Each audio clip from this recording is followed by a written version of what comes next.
He is ruthless, determined, and deadly. He is one of the greatest military tacticians the world has ever known. A brilliant strategist, he leads men who gladly kill for him and die for him. All for the greater glory of Greece.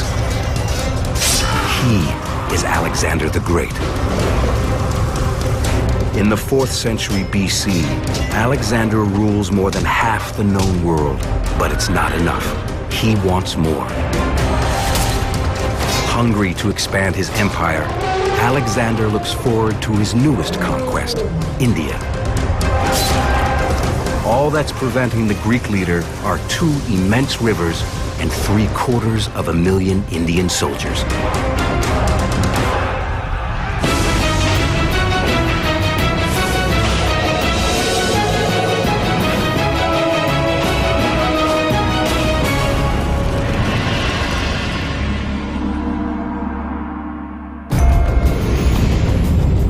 .331 BC, the Battle of Arbela.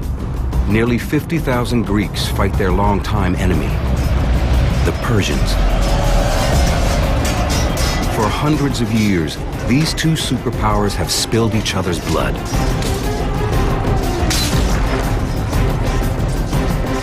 The Greeks are outnumbered 2 to 1. But on this October day, they emerge victorious and change the course of history.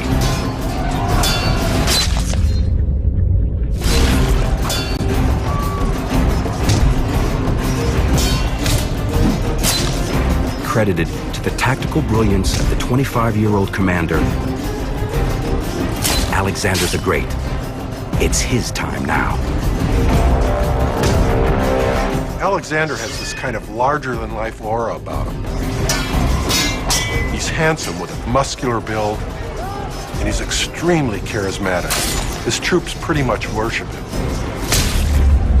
In less than 5 years, he had managed to carry out a major strategic plan from Greece to invade Persia and destroy the Persian Empire.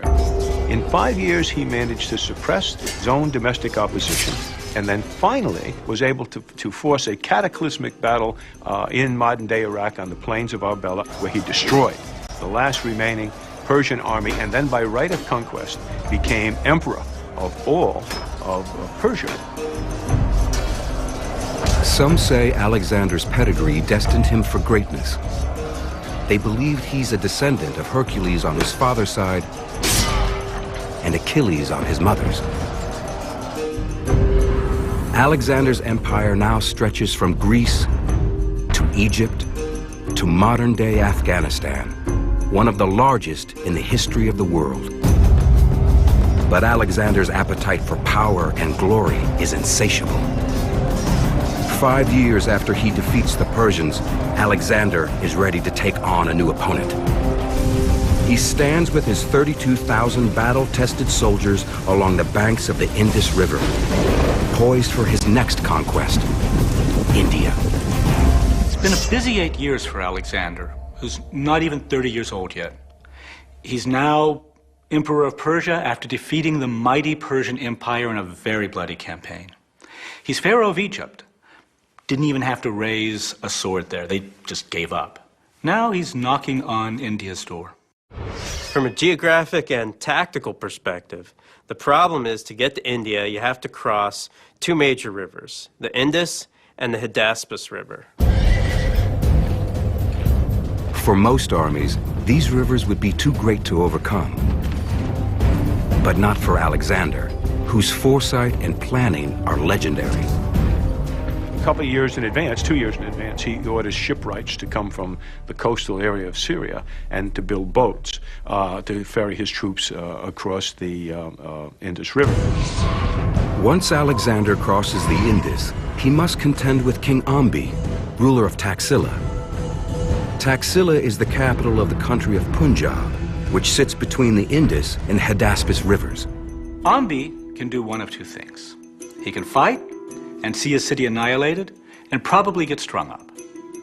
Alexander was known to have made examples out of opposition leaders with slow, painful, very public deaths.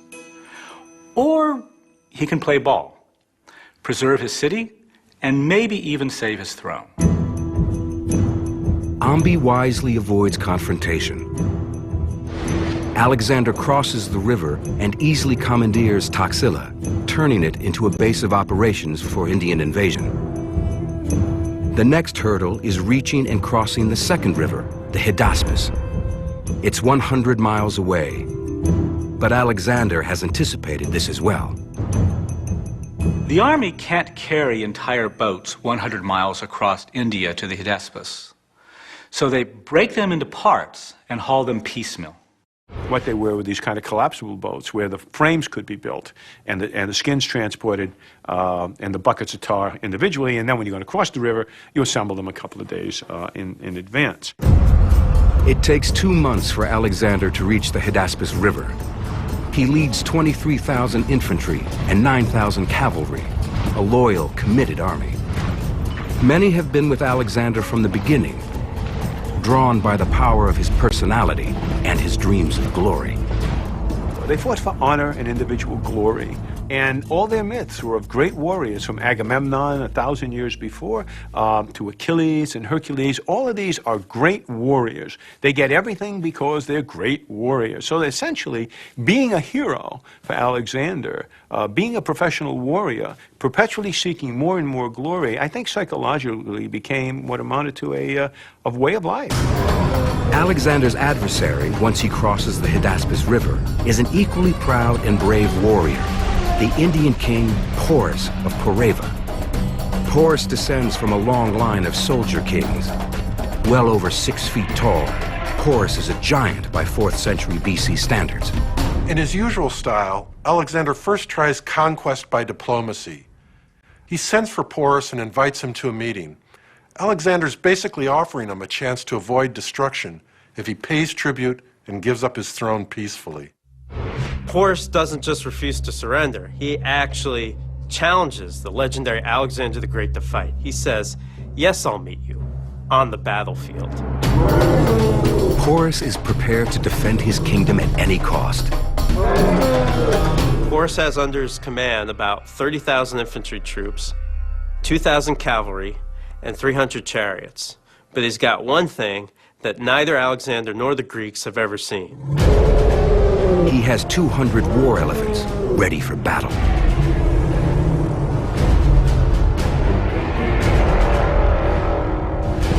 The elephant was a highly developed instrument of war in the Indian army. It took about 10 years to train an elephant, and they were exceedingly well trained. They responded to name calls, they responded to whistles, and they fought. So, if we imagine what's going on now, you have Porus on the far eastern side of the Hydaspes River, ready to oppose Alexander's crossing. On the western bank, you have Alexander's army. And in between flows a fairly wide, fairly deep, and fairly rapid Hydaspes River. Alexander is faced with a great challenge: how to get his 32,000-man army across the raging river while maintaining the critical element of surprise. But how? If he just crosses right under Porus's nose, his troops are going to be sitting ducks. Indian army will easily pick them off with their arrows midstream or when they try to reach the other side. So Alexander needs a tactical plan.